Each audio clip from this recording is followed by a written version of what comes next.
ಇಂದೇ ಡೌನ್ಲೋಡ್ ಮಾಡಿ ಮತ್ತು ನಿಮ್ಮ ನೆಚ್ಚಿನ ಶೋಗಳನ್ನು ಆನಂದಿಸಿ.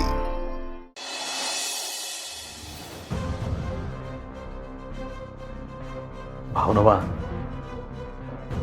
ಸಿದ್ದು ತವ, ಆ ಡ್ರೈವರ್ ಬಗ್ಗೆ ಏನು ಹೇಳೋದು ಬೇಡ ಕಣವ. ಯಾಕೆ ಭಾವ? ಸಿಕ್ಕಿದ್ದು ಒಂದು ಸಾಕ್ಷಿನೂ ನಮ್ಮ ಕೈಲಿ ಕಾಪಾಡ್ಕೊಳಕ್ಕಾಗ್ಲಿಲ್ವಲ್ಲವ. ಅವನಿಗೆ ಗೊತ್ತಾದರೆ ಎಷ್ಟು ಬೇಜಾರು ಮಾಡ್ಕೊಂಡನೋ ಏನೋ. ಹೌದು ಭಾವ, ಸಿದ್ದು ಅವ್ರನ್ನ ನೋಡಿದ್ರೆ ನನಗೆ ಎಷ್ಟು ಸಂಕಟ ಆಗ್ತಿದೆ ಗೊತ್ತಾ. ತಪ್ಪೇ ಮಾಡದೆ ಒಳಗೆ ಶಿಕ್ಷೆ ಅನುಭವಿಸ್ತಿದ್ದಾರೆ. ಅವರನ್ನ ಹೊರಗೆ ಕರ್ಕೊಂಬರಕ್ಕೆ ಆಗ್ತಿಲ್ವಲ್ಲ ಭಾವ ನಮಗೆ. ಅನ್ಯಾಯ ತುಂಬ ದಿನ ಮೆರೆಯೋಕ್ಕಾಗೋದಿಲ್ಲ ಕಣವ. ಒಂದಲ್ಲ ಒಂದಿನ ಸತ್ಯ ಗೆಲ್ಲೇಬೇಕು. ಸತ್ಯದ ಪರ ಯಾವಾಗಲೂ ದೇವ್ರು ಇದ್ದೇ ಇರ್ತಾನೆ. ಒಳ್ಳೇದಾಯ್ತದೆ ಕಣವ, ಸಮಾಧಾನ ಮಾಡ್ಕೊಳ್ಳಿ, ಕಣ್ಣೊರ್ಸ್ಕೊಳ್ಳವ. ಸಿದ್ದು ಬಂದರೆ ನೊಂದ್ಕತಾನೆ. ಅಣ್ಣ, ಮೇಡಮರೇ, ಏನಾಯ್ತು? ಬೇಲ್ ಕೊಡ್ತಾರಂತ ಏನು ಹೇಳಿದ್ರು? ಏಯ್ ಸಿದ್ದು, ನೀನೇನು ತಲೆ ಕೆಡಿಸ್ಕೊಬಿಡಕಲ್ಲ. ಹೋದ್ಸಲ ನಿಂಗೆ ಬೇಲ್ ಕೊಡಿಸಿದ್ರಲ್ಲ, ಅದೇ ಪ್ರಕಾರವಾಗಿ ಬೇಲ್ ಕೊಡಿಸ್ತಾರಂತೆ. ಏನು ತೊಂದರೆ ಇಲ್ಲ ಅಂದ್ರು ಅಲ್ವೇನವ? ಇಲ್ಲ ಕಣ, ನಿನ್ನ ಮುಖದಲ್ಲಿ ಅದು ನನಗೆ ಕಾಣಿಸ್ತಾ ಇಲ್ಲ. ನೀನು ಏನೋ ನನ್ನ ಹತ್ರ ಮುಚ್ಚಿಡ್ತಾ ಇದೆಯಾ ಅನಿಸ್ತದೆ. ನಾನು ನಿನ್ನೆ ಮನೆಯಿಂದಲ್ಲ, ಚಿಕ್ಕ ವಯಸ್ಸಿಂದಾನು ನೋಡಿದ್ದೀನಿ. ನನಗೆ ಅಷ್ಟು ಗೊತ್ತಾಗಕ್ಕಿಲ್ವೇ? ಅದೇನು ಹೇಳೋಣ?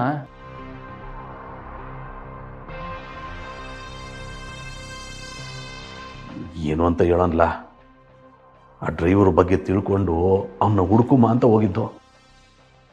ಅವನು ಸಿಕ್ಬಿಟ್ಟಿದ್ದಿದ್ರೆ ಈ ಕೇಸು ಮುಗ್ದೇ ಹೋಗಿರೋದಕ್ಕಲ್ಲ.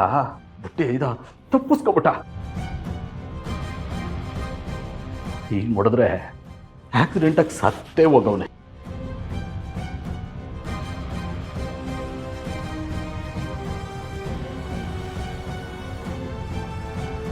ಅದಕ್ಕೆ ಯಾಕಷ್ಟು ಬೇಜಾರು ಮಾಡ್ಕೋತೀಯ ಬಿಡೋಣ. ನಮ್ಮ ಮನೆ ಬರದಲ್ಲಿ ಏನಿದ್ದದೋ ಅದನ್ನು ತಪ್ಸೋಕ್ಕೆ ಯಾರಿಂದನೂ ಸಾಧ್ಯ ಇಲ್ಲ. ಈಗ ನೀವು ಏನುಗಳೇ ಮಾಡಿಬಿಟ್ರು, ಶ್ರೀಕಾಂತ್ ಅವ್ರ ಗಾಡಿಗೆ ನಾನು ಗುದ್ದಿದ್ದು ನಿಜನೇ ಅಲ್ವೇ? ತಪ್ಪು ನಂದೇ ಅಲ್ವೇ? ಏಯ್ ಸಿದ್ದೇಗೌಡ, ನೀನೇನು ಪ್ರಾಣ ತೆಗಿಬೇಕು ಅಂತ ಅವ್ರ ಬುದ್ಧೇನಿಲ್ಲ. ನೋಡಪ್ಪ, ನೀನು ನಾನೇ ತಪ್ಪು ಮಾಡಿದೆ, ನಾನೇ ಎಲ್ಲ ಮಾಡಿದೆ ಅಂತ ಒಪ್ಕೊಳಕ್ ಹೋಗಬೇಡ. ಕೋರ್ಟ್ ಏನು ತೀರ್ಮಾನ ಕೊಡ್ತದೋ ಕೊಡ್ಲಿ, ನೀನು ಅಲ್ಲಿ ತನಕ ಸುಮ್ಮನೆ ಇದ್ದುಬಿಡಪ್ಪ. ಆಯ್ತು ಬರೋಣ, ಅದೇನಾಯ್ತದೋ ಆಗಲಿ, ನೋಡಬಿಡಮ್ಮ.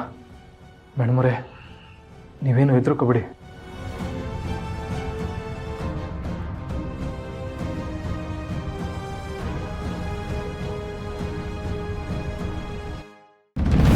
ಏನು ಬಂಗಾರಿ, ನಾನು ಅತ್ತೆ ಭಾವನಿಗೋಸ್ಕರ ಇಷ್ಟೆಲ್ಲ ಓಡಾಡ್ತಿದ್ದೀನಿ. ನೀನು ನೋಡಿದ್ರೆ ನನ್ನೇ ವಿಲನ್ ಥರ ನೋಡ್ತಿದ್ಯಾ? ನೋಡು, ಈ ಭಾವನ ಮರಿಗೌಡ್ರೆಲ್ಲ ಗುಳ್ಳೆ ನರಿಗಳ ಥರ ಅವ್ರು ಸಾಫ್ಟಾಗಿ ಮಾತಾಡ್ತಿದ್ದಾರೆ ಅಂತ ನೀನು ನಂಬ್ತಿದ್ಯಾ?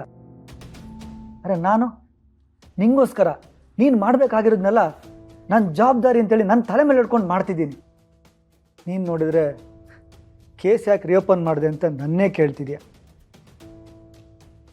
ನೀನು ತುಂಬ ಇನ್ನೋಸೆಂಟ್ ಆಗಿಬಿಟ್ಟೆ ಬಂಗಾರಿ. ನಿಂಗೆ ಅವ್ರ ಟ್ರಿಕ್ಸ್ ಎಲ್ಲ ಗೊತ್ತಾಗ್ತಿಲ್ಲ. ಅವರೆಲ್ಲ ಕ್ರಿಮಿನಲ್ಗಳು. ಹಾಂ, ಅದಕ್ಕೆ ನಾಳೆ ನೀನು ಖುಷಿ ಇಬ್ಬರು ಕೋರ್ಟಿಗೆ ಬರಬೇಕು, ಬಂದಲ್ಲಿ ಮಾತಾಡಬೇಕು. ಆಗ ಅವನಿಗೆ ಶಿಕ್ಷೆ ಆಗುತ್ತೆ, ಖುಷಿಗೆ ನ್ಯಾಯ ಸಿಗುತ್ತೆ. ಹಾಂ. ನೋ ರವಿ, ಇಷ್ಟು ಚಿಕ್ಕ ಮಗುನ ಕೋರ್ಟ್ಗೆ ಕರ್ಕೊಂಡು ಬರದಾ? ಆಗಲ್ಲ ರವಿ, ನೀನ್ ಏನೇ ಹೇಳಿದ್ರು ನಾನ್ ಖುಷಿನ ಎಲ್ಲಿಗೂ ಕರ್ಕೊಂಡು ಬರಲ್ಲ. ಬಂಗಾರಿ, ನೀನು ಹೀಗೆ ಹೇಳಿದ್ರೆ ಹೇಗೆ ಹೇಳು? ಇಷ್ಟೆಲ್ಲ ಮಾಡ್ತಿರೋದು ಅವಳಿಗೋಸ್ಕರ ತಾನೆ. ಅವಳೇ ಕೋರ್ಟಿಗೆ ಬಂದಿಲ್ಲ ಅಂದರೆ ಹೇಗೆ?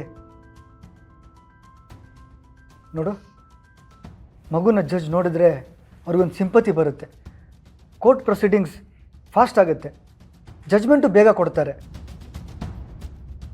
ಆಗ ಸಿದ್ದುಗೆ ಶಿಕ್ಷೆನೂ ಆಗುತ್ತೆ, ಖುಷಿಗೆ ನ್ಯಾಯನೂ ಸಿಗುತ್ತೆ, ನಮ್ಮ ಅತ್ತೆ ಭಾವನ ಆತ್ಮಕ್ಕೆ ಶಾಂತಿನೂ ಸಿಗುತ್ತೆ. ಅಲ್ಲಿಗೆ ಬಂದ್ರೆ ಅವ್ರ ವಿರುದ್ಧವಾಗಿ ಸಾಕ್ಷಿ ಹೇಳ್ಬೇಕಾಗತ್ತೆ. ಆತರ ಹೇಳೋ ಅಂತದ್ ಏನೂ ಇಲ್ಲ ಇಲ್ಲಿ. ಅರ್ಥ ಆಗ್ತಿದ್ಯಾ? ನನಗೆ ಯಾಕೋ ಸಿದ್ದು ಇದನ್ನೆಲ್ಲ ಮಾಡಿದಾನೆ ಅಂತ ನಂಬಕ್ಕೆ ಆಗ್ತಿಲ್ಲ. ಅವನು ಹೀಗ್ ಮಾಡಿರಲ್ಲ ರವಿ.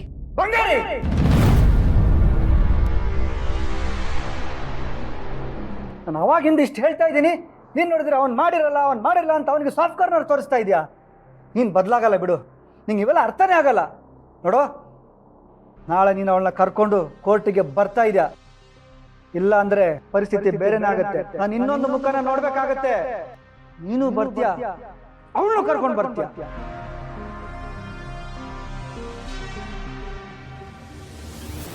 ರವಿ, ಈ ವಿಷಯಕ್ಕೆ ನೀನು ಯಾಕೆ ಇಷ್ಟೊಂದು ಟೆನ್ಷನ್ ತಗೊಂತಿದ್ಯಾ? ಬಂಗಾರಿ ಬಾ ಕೂತ್ಕೋ.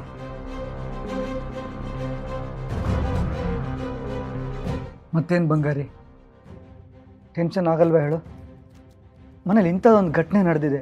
ನಿನ್ನ ಮಗುನ ಅನಾಥ ಮಾಡಿದವ್ರಿಗೆ ಶಿಕ್ಷೆ ಕೊಡಿಸ್ಬೇಕು ಅಂತ ನಾನು ಇಷ್ಟೊಂದು ಹೋರಾಡ್ತಿದ್ದೀನಿ. ನೀನು ನೋಡಿದರೆ ಹೀಗೆ ಮಾತಾಡ್ತಿದ್ಯಾ. ಟೆನ್ಷನ್ ಆಗದಿರುತ್ತೆ ಹೇಳು? ನೋಡು, ನಾಳೆ ನೀನು ಖುಷಿ ಇಬ್ಬರು ಕೋರ್ಟಿಗೆ ಬರಬೇಕು, ಅಲ್ಲಿ ಮಾತಾಡಬೇಕು. ನಿಂಗೇನು ಸುಳ್ಳು ಹೇಳು ಅಂತ ನಾನು ಹೇಳ್ತಿಲ್ಲ. ಏನು ನಡೆದಿದೆಯೋ ಅದನ್ನ ಹೇಳು ಅಷ್ಟೇ.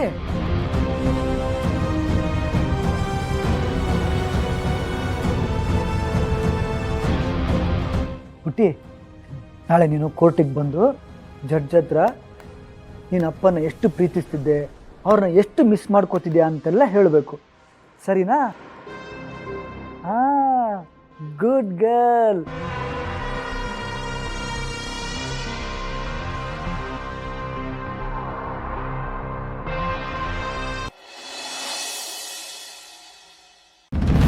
ಮತ್ತೆ ಬಂದ್ರ? ಅವತ್ತು ಹೇಳಿದೀನಿ ತಾನೇ, ಈ ಥರ ಎಲ್ಲ ಮಾತಾಡ್ಸಕ್ಕೆ ಬಂದರೆ ಕೇಸ್ ಹಾಕ್ತೀನಿ ಅಂತ. ಗೊತ್ತು ತಾನೆ ಅವತ್ತು ಕೋರ್ಟಲ್ಲಿ ಏನಾಯಿತು ಅಂತ. ಅಲ್ಲ, ನೀವು ಈ ಕೇಸ್ ಬಗ್ಗೆ ಯಾಕೆ ಇಷ್ಟೆಲ್ಲ ತಲೆ ಕೆಡ್ಸ್ಕೊಂಡಿದ್ದೀರಾ? ಸಿದ್ದು ಅವ್ರ ಮೇಲೆ ನಿಮಗೆ ಯಾಕೆ ಇಷ್ಟೆಲ್ಲ ದ್ವೇಷ? ಯಾಕೆ ಜಿದ್ ಸಾಧಿಸ್ತಾ ಇದ್ದೀರಾ? ಏನು ಹೇಳ್ತಿದ್ಯಾ? ಸಿದ್ದು ಮೇಲೆ ಜಿದ್ದು ದ್ವೇಷ ಇದೆಲ್ಲ ನನಗೆ ಯಾಕೆ? ತಪ್ಪು ಮಾಡಿದೆ, ನನ್ನ ಮೇಲೆ ಶಿಕ್ಷೆ ಆಗಬೇಕಲ್ವಾ? ಸಿದ್ದು ಅವರು ಯಾವ ತಪ್ಪು ಮಾಡಿಲ್ಲ. ಹಲೋ, ಸಿದ್ದುನೇ ಆಕ್ಸಿಡೆಂಟ್ ಮಾಡಿದೆ ಅನ್ನೋದಕ್ಕೆ ನನ್ನ ಹತ್ರ ಎವಿಡೆನ್ಸ್ ಇದೆ. ಅವನು ಜೈಲಿಗೆ ಹೋಗೋದನ್ನ ಯಾರ ಕಂಡು ತಪ್ಸಕ್ಕೆ ಸಾಧ್ಯನೇ ಇಲ್ಲ. ಹೋಗಲೇಬೇಕು. ಸಿದ್ದು ಅವರು ಜೈಲಿಗೆ ಹೋಗಲೇಬೇಕು ಅನ್ನೋ ದ್ವೇಷ ನಿಮ್ಮ ಮನಸ್ಸಲ್ಲಿ ಯಾಕಿದೆ ಅಂತ ನನಗೆ ಗೊತ್ತಿಲ್ಲ. ಇಷ್ಟು ವರ್ಷ ಇಲ್ಲದೆ ಇದ್ದವರು ಈಗ ಈ ಕೇಸ್ನ ರಿಓಪನ್ ಮಾಡಿಸಿ ಯಾಕೆ ಇಷ್ಟೆಲ್ಲ ಇಂಟ್ರೆಸ್ಟ್ ತಗೋತಾ ಇದ್ದೀರಾ ಅಂತ ಗೊತ್ತಾಗ್ತಿಲ್ಲ.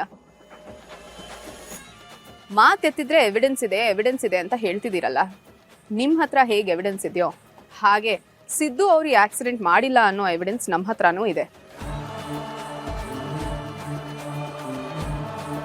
ಇಲ್ಲಿ ತನಕ ನಿಮಗೂ ಈ ಆಕ್ಸಿಡೆಂಟ್ಗೂ ಯಾವ ಸಂಬಂಧನೂ ಇಲ್ಲ ಅಂತ ಅನ್ನಿಸ್ತಿತ್ತು.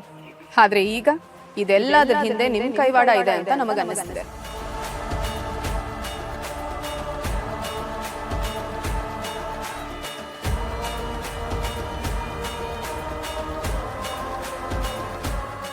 लक्ष्मी निवासा लक्ष्मी